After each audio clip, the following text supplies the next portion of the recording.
Hello everyone. तो कैसे हैं आप सभी लोग। दोस्तों, आज के इस वीडियो में हम लोग कक्षा 12th हिंदी के अध्याय 4 जिसका कि नाम है अर्धनारीश्वर, इसी का दोस्तों टॉप भी है। जितना भी क्वेश्चन है सभी का सभी देखने वाले हैं।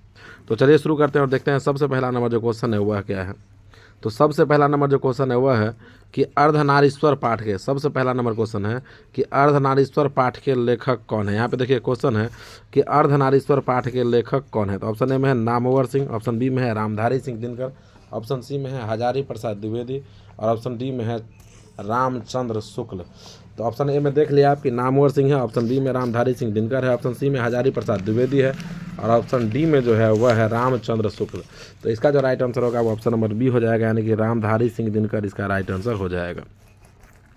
अब देखिए अगला क्वेश्चन, यानी कि दूसरा नंबर जो क्वेश्चन है वह है कि रामधारी सिंह दिनकर की रचना कौन सी है। कह रहा है कि इसमें से कौन है जो रामधारी सिंह दिनकर का रचना है। तो ऑप्शन ए में है उसने कहा था, बी है जूठन, सी में है तिरिछ और डी में है अर्धनारीश्वर। तो इसका जो राइट आंसर होगा ऑप्शन नंबर डी हो जाएगा, यानी कि अर्धनारीश्वर जो है यही इसका राइट आंसर हो जाएगा। अब देखिए अगला क्वेश्चन, यानी कि तीसरा नंबर जो क्वेश्चन है वह देखिए कि दिनकर जी का जन्म बिहार के किस जिले में हुआ था। कह रहा है कि दिनकर जी का जन्म बिहार के किस जिले में हुआ था। ऑप्शन ए है समस्तीपुर, बी है बेगूसराय, सी है पटना और डी है भोजपुर।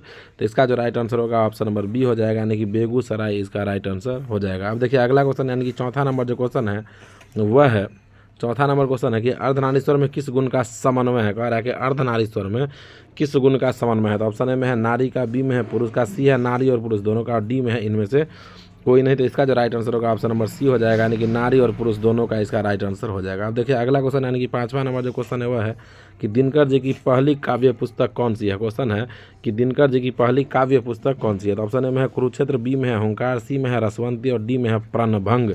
तो इसका जो राइट आंसर होने वाला है ऑप्शन नंबर डी होने वाला है, यानी कि प्रणभंग जो है यही इसका राइट आंसर हो जाएगा। अब देखिए अगला क्वेश्चन, यानी कि छठा नंबर जो क्वेश्चन है वह है कि दिनकर जी की पहली कविता किस पत्रिका में प्रकाशित हुई। दिनकर जी की पहली कविता किस पत्रिका में प्रकाशित हुई। तो ऑप्शन ए में है छात्र सहोदर, बी में है छात्र पत्रिका, सी में है छात्र मित्र और डी में है इनमें से कोई नहीं। तो इसका जो राइट आंसर होगा ऑप्शन नंबर ए हो जाएगा, यानी कि छात्र सहोदर जो है यही इसका राइट आंसर हो जाएगा। अब देखिए अगला क्वेश्चन, यानी कि सातवां नंबर जो क्वेश्चन है वह देखिए, सातवां नंबर जो क्वेश्चन है वह देखिए, सातवां नंबर क्वेश्चन है कि दिनकर जी की पहली कविता कब प्रकाशित हुई थी। दिनकर जी की पहली कविता कब प्रकाशित हुई। तो यहाँ ऑप्शन में है 1920 में, बी है 1925 में, सी है 1930 में और डी है 1935 में। तो इस क्वेश्चन का आंसर आपको कमेंट बॉक्स में कमेंट करके बताना है कि इसका जो राइट आंसर होगा वह क्या होगा। अब देखिए अगला क्वेश्चन, यानी कि आठवां नंबर जो क्वेश्चन है वह देखिए, आठवां नंबर क्वेश्चन है, आठवां नंबर क्वेश्चन है कि दिनकर जी के अनुसार, दिनकर जी के अनुसार यदि पति विचार है तो पत्नी क्या है। कह रहा है कि दिनकर जी के अनुसार यदि पति विचार है तो पत्नी क्या है। तो ऑप्शन ए में है बुद्धि, बी में है समझ, सी में है भावना और डी में है इनमें से कोई नहीं। तो इसका जो राइट आंसर होगा ऑप्शन नंबर सी हो जाएगा, यानी कि भावना इसका राइट आंसर हो जाएगा। अब देखिए अगला क्वेश्चन, यानी कि नौवां नंबर जो क्वेश्चन है वह है कि बुद्ध और महावीर ने नारियों को कौन सा अधिकार दिया है। बुद्ध और महावीर ने नारियों को कौन सा अधिकार दिया। ऑप्शन है संन्यास लेने का, बी है भिक्षुणी होने का, सी है पति के त्याग का और डी है इनमें से कोई नहीं। तो इसका जो राइट आंसर होगा ऑप्शन नंबर ए हो जाएगा, यानी कि भिक्षुणी होने का इसका राइट आंसर हो जाएगा। अब देखिए अगला क्वेश्चन, यानी कि 10वां नंबर जो क्वेश्चन है वह है कि पुरुष जब नारी का गुण लेता है तब वह देवता बन जाता है, किंतु नारी जब नर का गुण सीखती है तब वह राक्षस हो जाती है। यह कथन किसका है। तो यहाँ पे देखिए कि ऑप्शन ए में जो है वह है दिनकर जी का, बी में है रविंद्रनाथ का, सी में है प्रेमचंद का और डी में है इनमें से कोई नहीं। तो इसका जो राइट आंसर होगा ऑप्शन नंबर सी हो जाएगा, यानी कि प्रेमचंद का इसका राइट आंसर हो जाएगा। अब देखिए अगला क्वेश्चन, यानी कि 11वां नंबर जो क्वेश्चन है वह देखिए कि अर्धनारीश्वर किस विद्या से संबंध है। अर्धनारीश्वर का किस विद्या से संबंध है। तो ऑप्शन ए में है निबंध से, बी है कहानी से, सी है एकांकी से और डी है व्यंग से। तो इसका जो राइट आंसर होगा ऑप्शन नंबर सी हो जाएगा, यानी कि एकांकी से इसका राइट आंसर हो जाएगा। अब देखिए अगला क्वेश्चन, यानी कि 12वां नंबर जो क्वेश्चन है वह देखिए कि किसने अपने जीवन के अंतिम दिनों में नारीत्व की गुण की साधना की थी। तो ऑप्शन ए है गांधी जी ने, बी में है रविंद्रनाथ ने, सी है दिनकर जी ने और डी है उदय प्रकाश ने। तो इसका जो राइट आंसर होगा ऑप्शन नंबर ए हो जाएगा, यानी कि गांधी जी ने इसका राइट आंसर हो जाएगा। अब देखिए अगला क्वेश्चन, यानी कि 13वां नंबर जो क्वेश्चन है वह देखिए है कि अर्धनारीश्वर शंकर और पार्वती का किस प्रकार का रूप है। तो यहाँ पे आ जाते हैं ऑप्शन में और देखिए इसका जो ऑप्शन है वहाँ पे ऑप्शन ए में है यथार्थ, बी में है कल्पित, सी में है आदर्श और डी में है वास्तविक। तो इसका जो राइट आंसर होगा ऑप्शन नंबर बी हो जाएगा, यानी कि कल्पित जो है यही इसका राइट आंसर हो जाएगा। अब देखिए अगला क्वेश्चन, यानी कि 14वां नंबर जो है वह देखिए कि प्रेमचंद के अनुसार नारी जब पुरुष का गुण सीखती है तब वह क्या हो जाती है। तो क्या हो जाती है, तो राक्षस, यानी कि ऑप्शन नंबर डी जो है यही इसका राइट आंसर हो जाएगा। अब देखिए अगला क्वेश्चन, यानी कि 15वां नंबर जो है वह क्वेश्चन है कि निम्नलिखित में कौन सी रचना दिनकर जी की नहीं है। कह रहा है कि निम्नलिखित में कौन सा रचना है जो दिनकर जी का नहीं, ऑप्शन ए में है उर्वशी, बी में है रश्मिरथी, सी में है जूठन और डी में है कुरुक्षेत्र।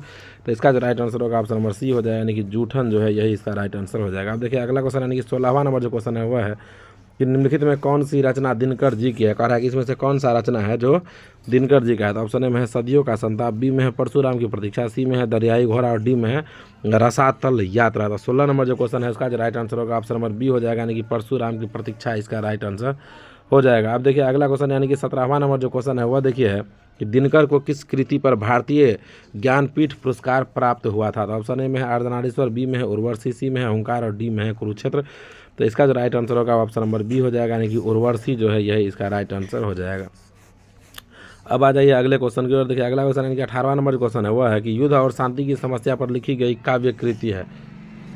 युद्ध और शांति की समस्या पर लिखी गई काव्य कृति है। तो ऑप्शन ए में है नील कुसुम, बी में है कुरुक्षेत्र, सी में है द्वंद्व गीत और डी में है रश्मिरथी। तो इसका जो राइट आंसर होगा ऑप्शन नंबर बी हो जाएगा, यानी कि कुरुक्षेत्र जो है यही इसका राइट आंसर हो जाएगा। अब देखिए अगला क्वेश्चन यानी कि 19वां नंबर जो क्वेश्चन है वो है कि अर्धनारीश्वर कल्पित रूप है। कह रहा है कि अर्धनारीश्वर जो है वह कल्पित रूप है। ऑप्शन ए है शिव और पार्वती का, बी है राम और सीता का, सी है राधा और कृष्ण का, डी है विष्णु और लक्ष्मी का। तो इसका जो राइट आंसर होगा वो ऑप्शन नंबर ए हो जाएगा, यानी कि शिव और पार्वती का इसका राइट आंसर हो जाएगा। अब देखिए अगला क्वेश्चन यानी कि 20वां नंबर जो क्वेश्चन है वह देखिए है कि गंधारी थी। कह रहा है कि गुंधारी थी। तो ऑप्शन ए में है दुर्योधन की माँ, बी में है कृष्ण की माँ, सी है अर्जुन की माँ और डी है बलराम की माँ। तो गंधारी जो थी वह थी दुर्योधन की माँ, यानी कि ऑप्शन नंबर ए जो है यही इसका राइट आंसर हो जाएगा। अब देखिए अगला क्वेश्चन यानी कि 21वां नंबर जो क्वेश्चन है वह देखिए 21वां नंबर जो क्वेश्चन है वह देखिए यहाँ पे कि प्रेमचंद थे। ऑप्शन ए में है गीतकार, बी है कथाकार, सी में है फिल्मकार और डी में है संगीतकार। तो इसका जो राइट आंसर होगा ऑप्शन नंबर बी, यानी कि कथाकार इसका राइट आंसर हो जाएगा। अब देखिए अगला क्वेश्चन यानी कि 22वां नंबर जो क्वेश्चन है वह है कि दिनकर का जन्म कब हुआ था। तो ऑप्शन ए में है 23 सितंबर 1908 को, बी है 22 दिसंबर 1912 को, सी है 28 दिसंबर 1911 को और डी है 25 सितंबर 1913 को। तो इसका जो राइट आंसर होगा ऑप्शन नंबर ए, यानी कि 23 सितंबर 1908 ईस्वी को इसका राइट आंसर हो जाएगा। अब देखिए अगला क्वेश्चन यानी कि 23वां नंबर जो क्वेश्चन है वह है कि दिनकर किस युग के कवि है। तो ऑप्शन ए में है भरतेंदु युग, ऑप्शन बी में है यहाँ पे छायावाद युग, ऑप्शन बी है छायावाद युग, सी में है छायावादोत्तर युग और डी में है नाव्य काव्य आंदोलन युग। तो इसका जो राइट आंसर होने वाला है वो ऑप्शन नंबर सी हो जाएगा, यानी कि छायावादोत्तर युग जो है यही इसका राइट आंसर हो जाएगा। अब देखिए अगला क्वेश्चन यानी कि 24वां नंबर जो क्वेश्चन है वो है कि संस्कृत के 4 अध्याय किसकी कृति है। संस्कृत के 4 अध्याय यह किसकी कृति है। तो ऑप्शन ए है गुलाबदास, बी है हजारी प्रसाद द्विवेदी, सी है आचार्य सीताराम चतुर्वेदी और डी है रामधारी सिंह दिनकर। तो इसका जो राइट आंसर होगा ऑप्शन नंबर डी, यानी कि रामधारी सिंह दिनकर हो जाएगा। अब देखिए आज का आखिरी और 25वां नंबर जो क्वेश्चन है इस चैप्टर का वह है कि कौन सी कृति रामधारी सिंह दिनकर की लिखी हुई है। कौन सी कृति है जो रामधारी सिंह दिनकर का लिखा हुआ है। तो ऑप्शन ए में है शुद्ध कविता की खोज, बी में है पुनर्नवा, सी में है स्मृति की रेखाएं, डी में है कविता के नए प्रतिमान। तो इसका जो राइट आंसर होगा ऑप्शन नंबर ए हो जाएगा, यानी कि शुद्ध कविता की खोज इसका राइट आंसर हो जाएगा। तो इस प्रकार से दोस्तों हम लोग हिंदी के 4थे अध्याय अर्धनारीश्वर का जितना भी क्वेश्चन है एक एक क्वेश्चन को देख चुके हैं। तो आप कमेंट करके बताएं कि आपको वीडियो कैसा लगा है। वीडियो अच्छा लगा है तो वीडियो को लाइक करके चैनल को सब्सक्राइब कर लीजिए, साथ ही साथ इस वीडियो को अपने स्कूल और कोचिंग के ग्रुप में शेयर भी कर दीजिए।